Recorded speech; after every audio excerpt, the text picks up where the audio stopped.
안녕하세요. 크립토노마드입니다. 혼돈의 한 주가 이렇게 또 지나가고 있습니다.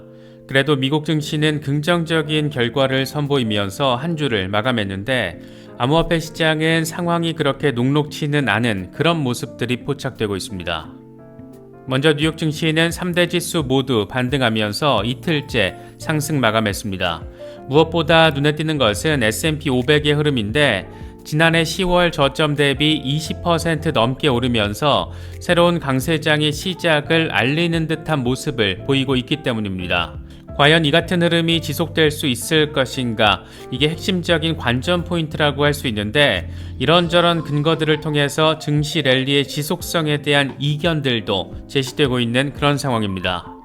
하반기로 접어들면서 세계 경제를 한번 휘저을 수도 있는 뇌관으로 거론되고 있는 것은 단연 미국의 상업 부동산 위기 이슈입니다. 하루 전 드러켄 밀러가 이와 관련해서 언급을 하기도 했었는데 이어서 이번에는 로버트 기요사키가 숟가락을 얹었습니다. 사상 최악의 부동산 위기가 올 것이고 2008년 금융위기 때와는 비교도 안 될 것이다. 이런 게 핵심적인 내용입니다. 분위기는 확실히 심상치가 않습니다. 바이낸스 코인베이스 제소 사태 후폭풍은 여전히 지속되고 있습니다. 투자자들의 관심사는 SEC가 증권으로 분류한 코인들이 과연 기존 거래소에서 상장 폐지가 될 것인가 그 여부였는데 일단 로빈후드가 우선적으로 반응했습니다. SEC가 증권으로 규정한 19개 코인들 가운데 에이다와 매틱, 솔라나 등을 전격적으로 상장 폐지하기로 한 겁니다. 이 같은 움직임이 어느 정도 파급력을 가지게 될지 그에 따른 임팩트가 어떻게 될지 상당히 예민한 분위기가 만들어지고 있는 그런 모습입니다. SEC가 증권으로 규정한 코인들을 놓고 바이낸스 US는 몰라도 바이낸스가 직접 액션을 취할 것 같진 않은데 그래서 관심사는 코인베이스입니다. 미국의 상장 기업이다 보니까 SEC의 증권 규정 코인들을 어떻게 핸들링할지 그 여부에 관심이 집중되고 있습니다. SEC가 규정한 증권성 코인들을 상장 폐지 등의 조치 없이 계속해서 거래 지원을 할 경우에 이건 XRP의 재상장 명분이 될 수 있다는 점에서 특히나 XRP 커뮤니티에서 관심이 뜨겁습니다. 이 같은 와중에 리플 XRP는 소송 종료에 대한 기대감을 등에 업고 나홀로 랠리 양상을 확인해주고 있습니다. 상황이 참 흥미진진하게 돌아가고 있습니다. 세계 최대 규모의 거래소가 미국의 핵심 규제 타깃이 되면서 거래소에 있는 내 자산은 과연 안전한 걸까? 이런 본질적인 질문을 할 수밖에 없는 상황이기도 합니다. 개인적으로는 암호화폐 산업이 조금 더 궤도 위로 오를수록 이 기업이든 개인이든 커스터디 이슈는 화두가 될 수밖에 없을 것으로 바라보고 있는데 일부 물량은 분산 보관하는 방식으로 리스트 매니지먼트를 하는 게 중장기 대응하시는 분들에게는 더 이상 선택의 이슈는 아닌 것 같습니다. 저도 이번 바이낸스 사태를 바라보면서 혹시나 하는 마음에 장기 홀딩 물량 일부를 디센트 월렛으로 더 옮겼는데 중장기 전략으로 접근하시는 분들은 셀프 커스터디든 탈중앙화 거래소가 됐든 리스크 매니지먼트에 대해서 고민하실 필요가 있을 것 같습니다. 콜드 월렛에 대해서 관심이 있으신 분들은 저희 채널과 파트너십을 맺고 있는 디센트 월렛을 특별 할인 가격에 구매하실 수 있습니다. 관심이 있으신 분들은 영상의 카드를 클릭하시면 세부사항 확인하실 수 있습니다. 특정 거래소나 코인 이체 등과 관련된 문의는 디센트 고객센터를 통해서 확인하실 수 있습니다. 그럼 이번 영상 시작하겠습니다. 그래도 뉴욕 증시는 상승 마감하면서 한 주를 마감했습니다. CPI 발표와 FOMC 금리 결정이라는 결전의 한 주를 앞두고 그래도 우려보다는 기대감이 시장에 자리하고 있는 분위기를 느낄 수가 있습니다. 특히 눈에 띄는 것은 S&P 500인데 주간 상승률 0.4%를 기록하면서 지난해 7월에서 8월 이후 최장 기간인 4주 연속 이 상승세를 확인했습니다. 기술적으로는 지난해 10월 12일 저점 대비 20% 이상 이미 올랐기 때문에 새로운 강세장의 시작을 알린 것으로 해석할 수 있는 그런 상황이기도 합니다. 물론 전망 자체가 그렇게 녹록치는 않은 모습입니다. 이와 관련해서 월스트리트 저널은 S&P 500이 상승 마감하면서 1940년대 이후 가장 긴 약세장이 끝났다라고 의미를 부여했습니다. 하지만 시장에서는 회의적인 전망들도 곳곳에서 제기되고 있습니다. 올해 들어서 미국 증시가 상승하긴 했지만 시가총액 상위에 자리하고 있는 기술주 중심의 반등이라는 점, 그래서 랠리 지속성을 담보할 수는 없다라는 겁니다. 이건 굳이 빅테크 기업들 상황을 일일이 따져볼 필요도 없는데 미국의 디폴트 우려가 최고조에 다다를 때도 엔비디아를 중심으로 한 기술주들의 시장의 버팀목 역할을 했던 상황만 떠올려봐도 충분히 생각해 볼 수 있는 그런 부분입니다. 이와 관련해서 잉걸스 & 스나이더의 수석 전략가 팀 그리스키는 보편적인 의미에서 바라보자면 지금을 강세 시장이라고 부르진 않을 것 같다. 강세를 보이는 것은 특정 종목들 뿐이고 지속 가능한 강세 시장이라고 부를 만큼 충분히 광범위한 움직임이 시장에 나타나진 않고 있다. 이렇게 평가하기도 했습니다.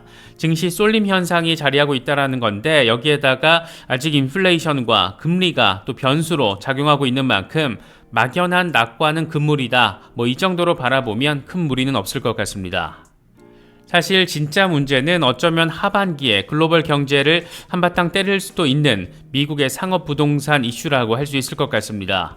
이와 관련해서는 억만장자 투자자 드러켄 밀러가 포춘지 인터뷰를 통해서 SVB 파산 사태는 시작에 불과하다. 상업용 부동산 시장으로 위기가 옮겨갈 것이다. 미국 상업용 부동산은 시험대에 오르게 될 것이다. 이렇게 진단을 하기도 했는데 여기에 로버트 키요사키도 숟가락을 얹으면서 가세했습니다. 이 양반은 자신의 트위터를 통해서 2023년 부동산 가격 폭락 사태는 글로벌 금융위기가 발생했던 2008년을 아무것도 아닌 것처럼 보이게 만들 것이다. 미국 샌프란시스코의 오피스타워 가치가 2019년에 비해서 70%나 하락했다. 오피스타워가 가치를 잃으며 노숙자들을 위한 쉼터로 전락을 하게 될 것이다. 상업용 부동산 폭락에 대비해서 금, 은, 비트코인을 매수해야 한다. 이렇게 강조하기도 했습니다. 미국의 주요 대도시 오피스 공실률은 이미 진작에 30% 이상을 넘겨버리면서 역대 최고치를 확인해주고 있고 상업용 부동산 대출의 60% 이상이 지역 중소형 은행에서 나온 거라는 점을 고려하면 여차하면 이게 은행 파산 이슈의 도화선이 될 수 있다라는 이야기를 적어도 올해 3월 이후부터는 지속적으로 들을 수 있다라는 점, 이건 상당히 중요한 상황으로 번질 수 있다라는 것 참고하시면 좋을 것 같습니다. 비트코인의 흐름은 상당히 어수선합니다. 26,000달러 중반에서 지지를 어떻게든 잘 받아보려는 힘은 느껴지긴 하는데 그렇다고 위로 더 확 치고 올라가지는 못하고 있는 그런 상황입니다. 이게 또 하필 가장 결정적인 지지 라인이라고 할 수 있는 200주 이동평균 부근이라는 점에서 과연 비트코인이 미국 규제 이슈 악재를 어떻게 극복해낼 수 있을지 주목되는 상황입니다. 공포 탐욕 지수는 하루 전보다 1포인트 빠진 49를 기록하면서 여전히 중립 단계가 이어지고 있습니다. 비트코인 도미넌스 역시 별다른 변동성 없이 48%대 초반에서 흐름을 이어가고 있는 상황입니다. 현재 비트코인의 흐름과 관련해서 코인텔레그래프의 기고가 라케시 우페드히에는 지금 상황에서 그래도 좀 긍정적인 것은 황소들이 26,125달러 아래로 가격이 빠지는 걸 허용하지 않았다라는 것이다. 이렇게 진단을 했습니다. 황소들은 26,924달러 부근의 20일 지수이동 평균을 다시 밀어 올리려고 시도를 할 건데 27,536달러 부근의 50일 단순 이동 평균까지 나아갈 경우 채널 상단 저항선 돌파 시도에 나설 수 있다. 반면 지금 수준에서 가격이 하락하는 상황도 가능한데 이럴 경우에 곰 세력은 25,250달러 부근까지 끌어내리려고 할 것이다. 이렇게 분석했습니다. 마이클 반데포페의 경우에는 26,800달러를 돌파하고 이걸 지지라인으로 뒤집는 게 추가적인 상승세를 위한 트리거가 될 거라고 설명을 했습니다. 그러면서 비트코인은 이제 막 좀 더 높은 저점을 형성하면서 상승하고 있는데 조금 더 속도가 붙어야 한다. 이렇게 강조했습니다. 반등이 나오곤 있긴 한데 좀 더 매수세가 강하게 달라붙어줘야 한다는 말을 지금 하고 있는 겁니다. 머스타시의 경우에는 왜 비트코인이 강세를 보이고 있는지를 세 가지 근거를 제시하면서 설명했습니다. 먼저 강세 패턴의 하락 쐐기 패턴이 지금 형성 중인 상황, 그리고 바닥 라인, 엄청 중요한 지지 라인인 200주 이동평균의 지지를 받고 있는 상황, 이 강세장의 시작 라인에 해당하는 21주 지수 이동평균 위에 자리하고 있는 상황, 이 세 가지 상황을 제시하면서 비트코인은 지금 강세 흐름을 유지하고 있다, 이런 점을 강조했습니다. 블룸버그의 시니어 전략가이자 비트코인 강세론자 가운데 한 명인 마이크 맥글론의 경우에는 비트코인이 세상에 나온 뒤 처음으로 미국의 경기 침체에 직면했을 수 있다라면서 이전과는 조금 다를 수 있다라는 뉘앙스를 풍기기도 했습니다. 2008년 금융위기 이후에 출시된 비트코인이 올해 하반기 들어서 어려운 경제 상황을 맞을 것으로 보인다, 이렇게 상황 설명을 하면서 경기 침체 상황에서 비트코인이 어떻게 대응하는 모습을 보일지 주목된다라는 말을 하고 있다라고 바라볼 수가 있습니다. 이와 관련해서 유투데이는 미국 SEC가 암호화폐 업계에 대한 단속을 시작한 뒤에 단 한 번도 비트코인을 증권으로 문제 삼은 적이 없다라는 점에 주목해야 한다, 이렇게 설명하기도 했는데, 전반적인 규제 압력이 증가하는 상황에서도 비트코인이 살아남을 수 있는 긍정적인 요인이다, 이렇게 덧붙였습니다. 전례 없이 강도가 높아서 다소 미쳐 보이기도 하는 미국 SEC의 규제 상황에서 2008년 금융위기 상황과 맞먹거나 더 커다란 악영향을 미칠 수 있는 경기 침체가 덮쳐올 수도 있는 그런 상황, 과연 비트코인은 리스크 해지 자산으로서의 역량을 어느 정도 더 강력하게 보여주게 될지, 이게 또 하나의 관전 포인트가 될 것 같습니다. 미국 SEC의 바이낸스, 코인베이스 제소에 따른 후폭풍도 이어지고 있습니다. 최대 관심사는 과연 SEC가 증권성 코인이라고 자체 규정한, 혼자 주장하고 있는 19개 코인들에 대해서 이들을 상장시켜서 거래 지원하고 있는 거래소들이 어떤 움직임을 보일지 여부인데, 우선적으로 반응한 것은 로빈후드였습니다. 로빈후드는 한국 시간으로 6월 18일 20시 저녁 8시를 기준으로 에이다와 매틱, 솔라나 등을 상장 폐지할 거라고 밝혔습니다. 사실 이런 결정은 이미 예고된 것이기도 했는데, 앞서 로빈후드 최고 법률 책임자인 댄 갤러거는 하원 농업위원회에 출석을 해서 SEC가 거래소 제소 과정에서 언급한 토큰을 상장 폐지할 수도 있다, 우리는 SEC 보고서를 적극적으로 검토하고 있다, 이렇게 밝혔었기 때문입니다. 일단 로빈후드가 움직였기 때문에 이제 관심은 이 같은 흐름이 얼마나 파장을 일으킬지로 옮겨진 상태입니다. 특히 제소 당사자인 바이낸스와 코인베이스의 움직임이 상당히 중요한데, 바이낸스의 경우에는 바이낸스 US는 몰라도 바이낸스가 직접 이 증권 규정 코인을 상장 폐지하지는 않을 것 같은 분위기가 우세한 모습이고, 코인베이스 역시 대법원까지 가게 되더라도 끝까지 다투겠다, 이렇게 선언한 상태이기 때문에 아직 정식 재판 시작도 안 했는데 벌써부터 SEC의 주장을 받아들여서 갑자기 줄줄이 줄상폐를 하지는 않을 것 같습니다. 물론 이게 또 갑자기 덜컥 이것저것 상장 폐지를 단행할 수도 있겠지만, 지금의 현재 분위기를 놓고 상식적인 관점에서 바라보자라면 줄줄이 상장 폐지 결정을 내리진 않을 것으로 개인적으로는 생각하고 있습니다.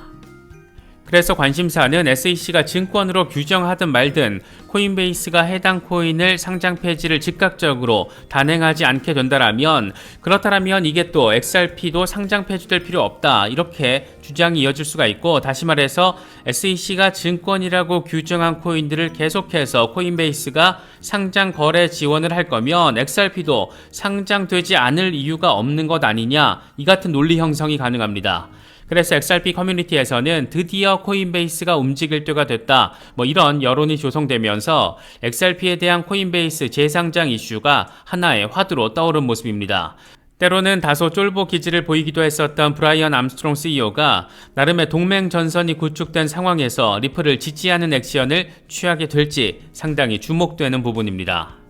이게 사실 막연한 기대감일 수도 있겠지만 약간의 현실성을 더하기 때문에 그 기대감이 더 현실적으로 느껴지기도 하는데, 이와 관련해서 미국의 금융 전문 로펌 머피 앤 맥고니글의 창업자 제임스 머피의 진단이 눈에 띕니다.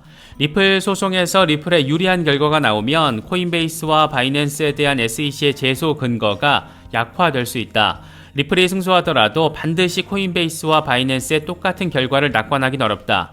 해당 판결이 구속력 있는 선례가 될 수 없다, 이렇게 설명을 했습니다. 코인베이스와 바이낸스 소송 담당 판사는 항소법원 또 대법원 판례만을 고려할 것이기 때문에 관계가 없을 거란 얘기를 지금 하고 있는 겁니다. 이 양반은 그러면서 SEC가 리플 소송에서 패소하면 코인베이스와 바이낸스는 상당한 선례를 가지고 소송을 진행할 수 있다.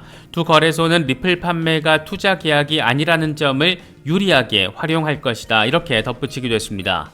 존 디튼 변호사의 경우에도 SEC는 리플 케이스에서 불리한 판결을 받고 정치적 또 법적인 영향력을 잃을까봐 의도적으로 거래소에 소송을 제기한 것 같다. 이 같은 자평을 제시하기도 했습니다. 좋든 싫든 코인베이스와 리플은 지금 서로에게 결정적인 영향을 미칠 수밖에 없는 그런 동맹 관계가 되어버린 겁니다. 이런 분위기 탓인지 XRP의 시세는 비트코인의 흐름과 상관없이 좀 더 탄탄한 모습을 보이고 있습니다. 원화 기준으로 놓고 봤을 때 700원 중반대까지만 치고 올라가주면 이 1000원 돌파 기대감까지 가질 수도 있는 상황인데, 역시나 XRP 맥시멀리스트 다크 디펜더의 분석이 꽤나 설득력 있게 느껴집니다. 이 양반은 XRP 일간 차트의 구조는 조금 까다롭지만 주간과 월간 차트를 보면 강세 상황을 형성했다. 주간 캔들의 경우에 0.5454달러 위에서 마감되는 것이 중요한데 이후에는 0.59달러까지 내다볼 수 있다. 이게 성공할 경우에는 그 다음 타깃 0.8917달러는 곧 바라볼 수 있을 것이다. 이렇게 단기적으로 꽤나 기대감을 갖게 만드는 그런 숫자를 제시해줬습니다. 그런가 하면 리플과 관련해서는 꽤나 전폭적인 보고서 하나가 공개돼서 꽤나 관심받고 있습니다. 주인공은 발힐 캐피탈이고 XRP의 공정시장 가치를 평가한 것이 핵심입니다. 연구 보고서는 6가지 가격 책정 모델을 사용해서 XRP의 토큰 가치를 개당 3,500달러에서 21,900달러 사이라고 평가했습니다. 이렇게 보니까 재미있는 표현들도 나오고 있는데, 뉴스 BTC의 경우에는 아예 제목 자체를 XRP 100개만 가지고 있어도 100만 장자 되는 건가? 이렇게 제목을 뽑기도 했습니다. 이번 리포트는 2년 동안 연구를 진행한 결과라고 하는데, 이를 위해서 2022년 가을에 정량 재무평가 경험자들을 중심으로 평가위원회를 구성했고, 위원회는 파이프라인 플로우 모델과 골든 이글 모델, 현금 플로우 할인 모델 등 6가지 가격 책정 모델을 설정했다고 합니다. 모든 모델에는 시장의 조건 또 수요 공급 이런 변수들도 고려됐다고 합니다. 그러면서 리플 소송이 발생하지 않았을 때를 가정하면서 특이점을 제외하고 XRP의 공정가치는 3,500달러에서 22,000달러에 해당한다. 이렇게 결론을 내린 겁니다. 3,500달러를 기준으로 하면 지금보다 66만% 높은 가격이고, 22,000달러를 기준으로 하면 지금보다 420만% 높은 가격에 해당합니다. 숫자 자체가 꽤나 전폭적이라는 점을 느낄 수가 있습니다.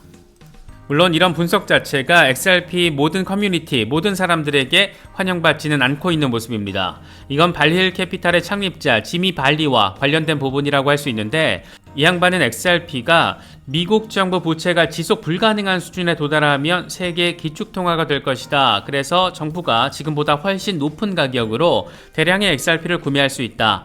이런 XRP의 대표적 음모론을 주장해왔던 인물이기 때문입니다. 다소 비현실적인 가격 전망이긴 하지만 이런 전망도 나오고 있고, 이 정도로 강세론자들도 있구나 이렇게 바라보는 정도로는 어느 정도 의미 부여 정도는 가능하지 않을까 생각되기도 합니다.